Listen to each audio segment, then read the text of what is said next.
Hey guys, what's up? My name is Shanwen and today, tara pag-usapan nga natin itong suggestion ni Congresswoman Janet Garin.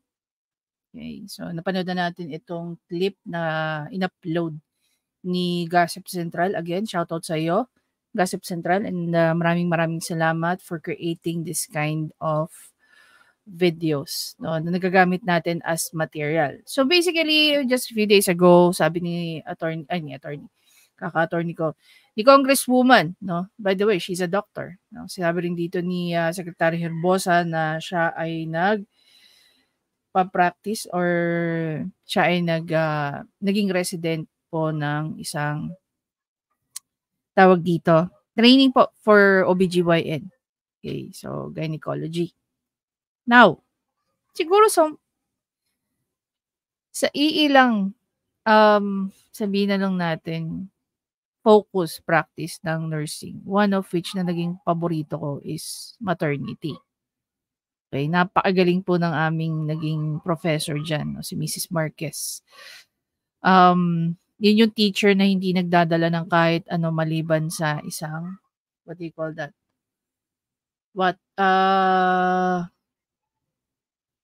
Whiteboard marker. Imagine mo yung laki ng classroom namin, tapos ang laki ng ano. Yung klase niya yata yung naranasan ko na more than 50 students kami, 50, 60, 70, somewhere like that. Ganon kalaki yung classroom na na-occupy namin. Tapos napupuno niya po yung dalawang malaking blackboard, no, whiteboard rather, yung whiteboard namin. Salita siya ng salita. Habang nagle-lecture siya, sinusulat niya. By the time na natapos na siya sa kanyang pagsusulat, ibig sabihin tapos na yung lecture niya, kukopyahin mo na lang yun. And mapipressure ka talaga matuto sa kanya eh. Bakit? Kasi pag may exam kami, pinupost nila kung ano yung, kung sino yung ano. Kaya talagang maliban sa very motivation na lang kanyang way, napakagaling din po talaga niyang maternity nursing professor. Anyhow, so, dito, na sinabi ito ni Congresswoman Garin, okay, napakamot na lang ako ng ulo. Talaga ba? I-advise mo yan? Knowing that I'm very sure, marami nang gumagawa niya, mapababae, mapalalaki. They do not wear underwear, whether it's a cold or hot weather. Although, dito sinasabi ni Congresswoman Garin, meron nga naman talaga siyang pinopoint. Because not every single adult woman, no, merong kakayanan na magpa-check, okay, magpa-check up sa OBGYN. Yung mga religious na nagpapa-check up sa OB-GYN. So dito, binigyan niya na kayo ng free lecture as to ano yung reason why is he suggesting that. However, nung pumasok na po sa Senado, yung tungkol dito sa kwentong ito, nag-iba na ang gustong ipahiwatig. No? Medyo ako yung tipo ng tao guys na I'm not really fan ng mga green jokes. I don't even like talking to any person na nag-i-insinuate ng green jokes. Hindi ko naman sila binabara. Pag nakita at napansin ko na itong taon to mahilig sa green jokes, I walk away. I don't befriend those kind of people. No? Unang-una, kahit kapwa ko pa yan, no, na in the same circle, na usapin ng green jokes ng mga babae or green jokes ng mga lalaki, how much more kung lalaki? Off ako dyan. Kahit sa babae, off ako dyan. No, I'm not really a big fan. Kasi, para sa akin, using green jokes para mag-break ka ng ice sa isang conversation, gawain lang ng mga taong hindi nag-iisip. Okay? Why? Because it's always easy, no, to pull out a green joke na ilalagay mo sa isang conversation at nababastusan ako. Hindi man about sa akin, pero pagka nakakarinig ako ng mga taong nakikipag-usap, I don't stop them from doing that. Nasa sa inyo yan. Hindi naman ako manipulator, hindi naman ako diktador. Kung trip niya yan, go for it. Pero hindi ko trip so I walk away from those kind of people. No, I don't engage in this in those kind of conversation. More so, nagiging reason ko pa why I walk away from those people. No? Pagka mahilig kayo sa green jokes. Siguro once in a while na naririnig ko sa isang tao siguro okay pa ako dun eh. Pero yung dinadalas-dalasan mo, hindi na nakakatawa yun. Kasi kung paano sila nag-iisip, translate who they are as well. Okay? What they see, what they perceive, how they see people. Anyway, so balik nga tayo dito sa video na create ni Gossip Central. At pag-usapan natin yung mga nangyari nag-transpire sa Senado tungkol dito sa naging suggestion ni Congresswoman Garing. It's quite advisable na walang underwear. Advises women not to use underwear at home this summer. Tapos pinapatanong po nung media, how about men? Mag-comment ka muna. Ay, mag-comment si... I honestly don't know kung anong ini-insinuate dito ni Senator Bongo kay Raffy Tulfo. Diba? May sinama din ditong clip si Gossip Central. Panoorin nyo. No comment, Mr. Chair. No comment, Mr. Chair. No comment ka? I don't go to church anymore unlike before na religiously every Sunday, kuminsan twice pa. Kasi kuminsan pag pupunta ko sa church, natutuktulan tayo. Kasi ito mo, may mga naka-shorts doon. Hindi nga, marami ako experience yan. Minsan, punta ako sa church, pag magalit yung mga father na kaibigan. Hindi, minsan nakuupo kami ni Jocelyn James. Sige. Tapos yung sa harap ko, low-waisted pants. Nakita ko yung tibak. Sabi ko, Diyos, Panginoon ko. Sino ang crush mo sa show business?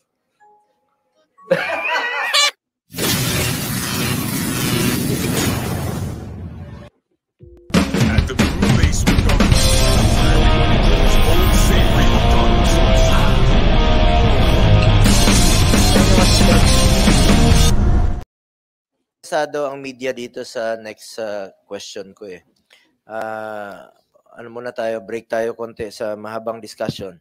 May nagpapatanong. I'm not really sure if Senator Bongo is trying to be funny here, no?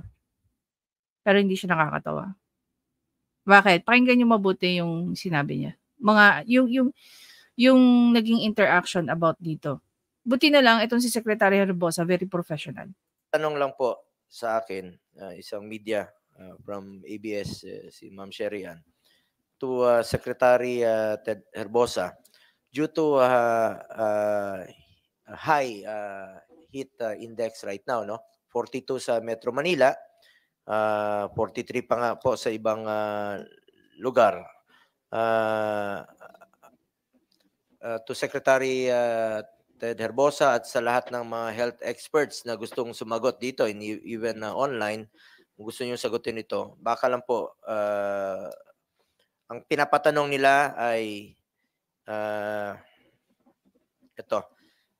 May nag-issue kasi ng statement yung former secretary, now Congress woman, na may suggestion lang na advises women not to use underwear at home this summer. Tapos pinapatanong po nung media, how about men? Do you suggest? Any comment on this, Secretary? Pinapatanong, interesado yung media eh. Ayaw mag-comment? Mr. Chair. Ay, Secretary Tulfo, mag-comment ka muna. O, diba? Natawag yung bigla si Raffy Tulfo, Secretary Tulfo. Tapos sasabihin niya mag-comment muna. Alam na natin he is insinuating something else, no? Ayaw mag-comment si... No comment, Mr. Chair. No comment ka? Yeah, no need to comment. Di panoorin niyo yung naging comment ni Raffy Tulfo tungkol dyan. Dun sa, well, it's not really related though. Pero yan, pinakita nga ni Gossip Central. Si Secretary Ted, ang ating health expert naman ang ating pasagutin. Thank you. Alam mo, ako para sa akin, the way, siguro, itong si Senator Bongo, no, what he's trying to do is,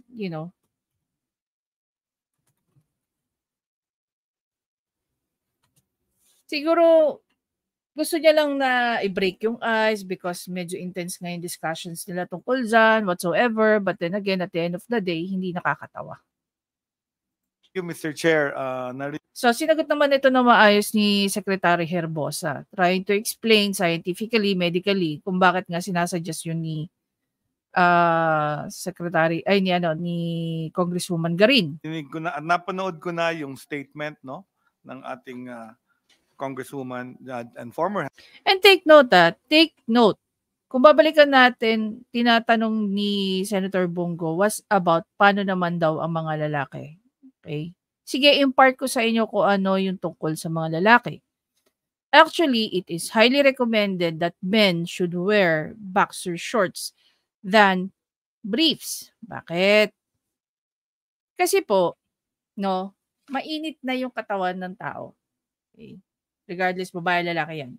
Pero with the male kasi, yung scrotum niyan, okay, pag dumikit, pag mainit na yung weather, so magtataas ang temperature ng katawan ng lalaki. Hindi yung iniisip nyo. The thing is, pag uminit yung katawan ng lalaki, yung temperature ng katawan nila, tumataas din. Tapos, kung naka-brief yan mga yan, yung scrotum niyan, kung saan nakalagay yung testicles niyan, nakadikit na sa kanilang skin. So, tumataas lalo ang temperature pagdating sa mga testicles na mga yan. Anong nangyayari? Anong nagiging effect? Minsan, yan po yung nagiging issue kung bakit nagkakaroon ng problema sa sperm count ng mga lalaki. This is based sa teaching ng aking professor na si Mrs. Marquez. No? Same time, yan din po yung sinasabi ng mga kakilala kong OBGYN. This is why, hindi naman nila sinabi na huwag kayong mag-brief, no, o yung tinatawag nilang komando. Sinasabi lang, it is highly advised that instead of you wearing briefs, magsuot na lang kayo ng boxer shorts. The same time, kung magsusuot kayo ng brief, huwag yung sobrang sikip because of that. Diba? Oh, nasagot ba dito yung tanong ni Bongo? Iba naman yung sinagot nila rito eh. Health Secretary Janet Garin. At alam ko nag-residency siya in obstetrics and gynecology. So, hindi ako nag-residency sa obstetrics and gynecology. So, yung kanyang in-state sa video, itinanong ko po doon sa aming chairperson na obstetrics gynecology sa Philippine General. And come to think of it, guys, no? They were using medical terms dito. Do you really think common person or common Filipino can understand that? Hospital. Si Dr. Habana yung chair. Di ba nga, if you're going to teach another person ng mga jargons mo or ng mga medical terms mo or legal terms mo or whatsoever, kung ano man technical terms mo, you have to make sure na pag nag-explain ka sa mga tao, they can simply understand kung ano yung sinasabi mo because you use plain words, no? Plain English. Diba? Hindi po nakakatalino if you're using, no, mga jargon words or technical terms, lalong-lalo na kung hindi naman po kayo naiintindihan ng mga tao. Gaano karami sa inyo ang makakaintindi nung sinabi nilang mga medical terms, di ba? At unless ikaw ay secretary ng isang doktor, nag-aral ka ng health allied courses, doktor ka, nurse ka, or isa ka sa pasyente na may ganyang klaseng experience. That's the only time na maiintindihan mo yung mga medical terms na ginagamit nila dito. At ang advice naman niya ang usual advice for women suffering from candidiasis is really to wear cotton underwear is an option kung ayaw nilang Di ba? Ayaw niyo mag-commando, mag-cotton underwear because it also does not trap moisture. Siguro yung pawis during moisture kasi allows the fungal infection to proliferate. So may basis yun. So I know there are some nakaka-apekto po ito OB-GYN sa fungal infection? yeah, related to the fungal infection and the heat, di ba? Pag mainit, pinapawisan, may moisture dun sa... And it was also explained by Congresswoman Garina, no? As to why she was suggesting that.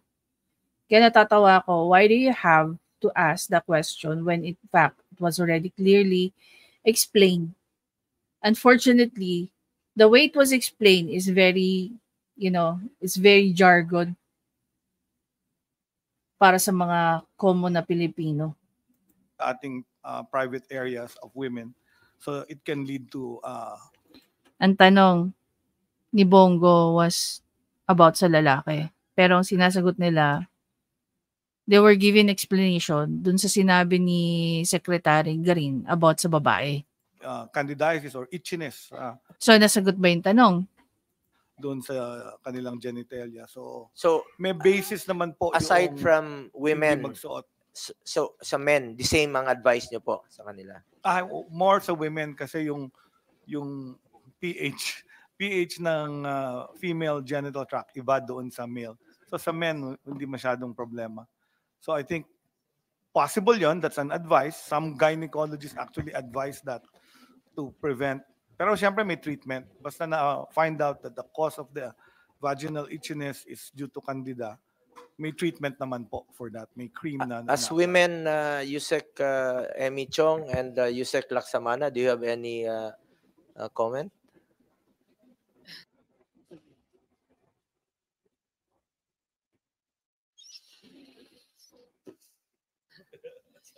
Palyado rin to si Senator Bongo, di ba?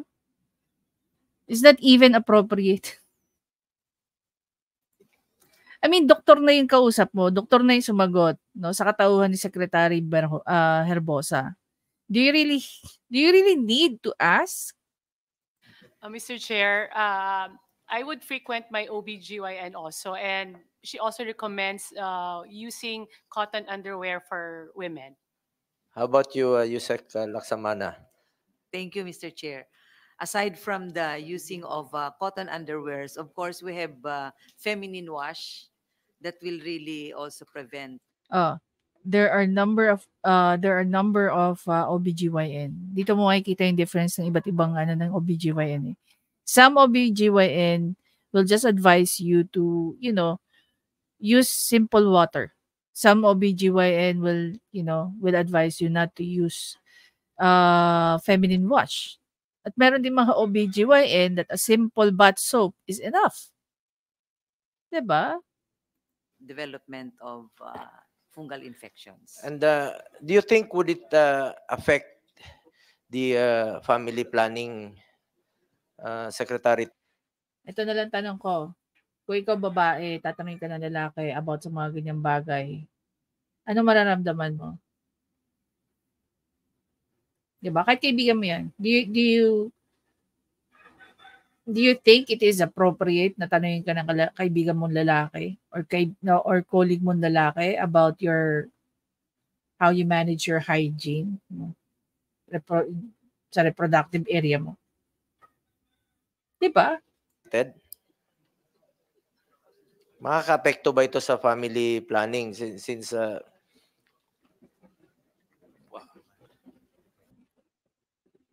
sympathetic question and hindi alam ni Secretary Herbosa kung paano niya sasagutin yung question na yan. Pero yes, yan, gaya na sinabi ko kanina, okay? Just to answer the question of Senator Bongo. Ang mga lalaki, na-advisean po sila during hot weather especially to use boxer shirts rather than briefs. Because nga doon sa reason na yon na naapektuhan po ang sperm count. Okay? Dahil nga ang scrotum ng lalaki nakadikit sa balat nila, sa katawan nila. Okay? Alam naman natin yung figure nun, 'di ba? Kung paano itsura niya. So during the hot weather, nakahiwalay po yung scrotum sa katawan ng hindi man heller, 'di ba? It has its own place, 'di ba? It has its own thing. Ngayon, pag nakamasikip kang brief, so definitely yung scrotum na yun nakadikit sa balat na ng lalaki. Na nagko-cause ng sperm count issue sa mga lalaki. You can ask your OBGYN. You can even ask your nursing friends. 'Di ba? Kung naituro din sa kanila yan. Yun ang sinabi sa amin ng professor namin. 'Di ba? Kaya nga from then on, yung brother ko, binibigyan kasi magkasabay kami nag-nursing . Isa rin yung prof namin. So ginagawa ko, every time na binibigyan ko siya ng mga undergarments, binibilang ko siya ng, I don't remember giving him briefs. No? Pagkakaalala ko, puro lang, boxer shirts. Pinapagamit ko sa kanya because of that reason. It might affect the man na katabi niya. Iba yung sagot dito. Excuse me. Parang dating sa akin dito, binigay na lang ni Secretary Herbosa yung gusto nilang marinig. Kasi kung wala nang suot baka akalain niya, maisip na signal nung mail na, uy, bakit walang suot? Diba? Because if you continue to ask the same question just to get the answer that you want to hear, binigay na sa inyo ni Secretary Herbosa, diba? Yung katabi Oh, diba? ko. So, baka. But it's theoretical po, Mr. Chair. Theoretical. It's not even theoretical. Anyway, Dr. Mata. Si Dr. Mata, ano yan yan yung doktor na chismoso. Marites, gusto mo Diretso na quite tayo. advisable Punta na tayo dito kay Congresswoman Garin. na walang underwear. Siyempre dahil pag tag-init, ang mga babae ay prone din sa fungal infection. So hindi Okay. After neto, sino sa inyo ang maiintindihan fully yung sinasabi rito ni Congresswoman Garin? yan sexually transmitted disease.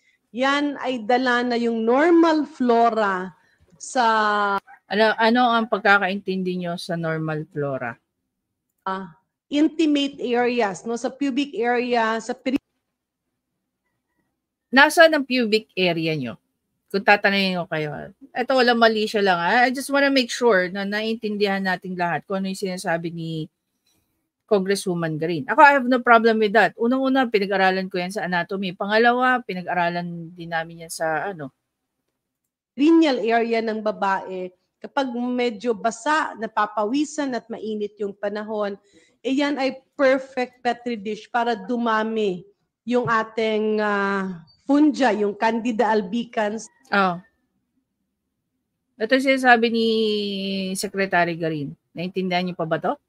Na nasa balat ay dadami siya, kaya siya nagiging makate. So, the more you scratch, the more it will itch. Huwag siyang kamutin at hindi. Saan area? Okay, saan area ng private part mo ang hindi mo dapat kamutin? Is it in the back part, the front part, the upper part? Di yan nakakahawa, no? Kasi yung iba akala nila sexually transmitted. No, it's not. Ang importante doon may gamot naman yan, but you have to keep. There will be a very big difference, no? Para masabi, if you have multiple partners, definitely, mag-isip ka na pwede kang may STD. Pero kung wala ka naman, kung isa lang partner mo or you're single and you still, experience something like this, syempre, automatic i-roll out mo agad yung tungkol dyan sa STD na yan, di ba? Pero kung ikaw naman yung mahilig makipag-fubu, lukoy mo na sarili mo na hindi STD yan. Keep that area dry, no? So kaya nga minsan lalo well, definitely it's not only dry but clean. Dry nga siya pero hindi siya clean, ngayon. Nasa tag-init, wala lang mali siya, no? Pero kung nasa bahay ka lang naman or matutulog, it's quite advisable na walang underwear pero nakapajama ka naman or naka-shorts. Yung ventilation na yan ay epektibo para mapigilan or hindi na lumala yung fungal infection. It's quite advisable. Anyway, so yun na nga, guys. So nakita naman natin yung flow dyan ng pagtatanong. It's nice na there are people like Congresswoman Garin nagbibigay ng mga ganitong medical advice. Pero sana, next time, if they're going to do this, i-make sure nila that people can easily understand kung ano yung sinasabi nila. Diba?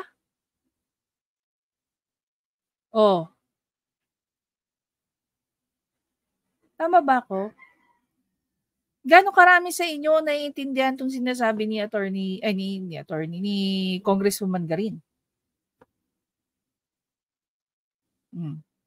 Tsaka dito ko napatunayan kung gaano ka talino si Secretary Herbosa. Kasi paulit-ulit na tinatanong, binigay niya yung sagot doon sa gusto nila, yung sagot na gusto nila. Diba? It's a no-brainer. And the question was about sa lalaki. Pero yung binabalik na sagot ni Secretary Herbosa kay Senator Bongo is kung ano yung sinabi ni Garin, di ba? Ni Congresswoman Garin. So, hindi mo alam kung mababastusan ka ba o mabababuyan ka rito sa mga tanong ni Senator Bongo. Di ba? Tapos tatanungin mo pa yung other research person mo about dun sa comment na yun.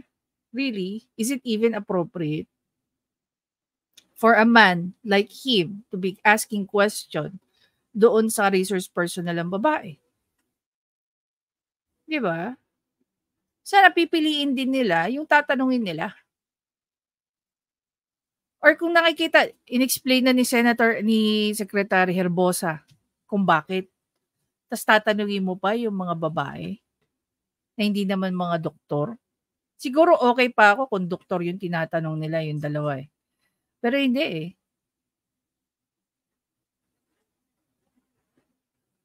Anong difference? Siyempre kung sasabihin ng doktor nila, anong sasabihin ni Secretary Herbosa, sasangayunan na nila. Doktor yun eh. Yun yung expert eh. Diba? And even Secretary Herbosa himself said na hindi siya expert but he asked someone who is an expert to that. Oh. Nirelay lang niya information para lang masagot yung tanong ni Senator Bongo. I don't know. Ang dami lang tinanong ni Senator Bongo na very inappropriate during that session. Diba? Hindi sana magtutunog o magkakaroon ng interpretation na kabastusan. Diba? Huwag niyo sabihin sa akin green-minded kasi ako. Hindi siguro.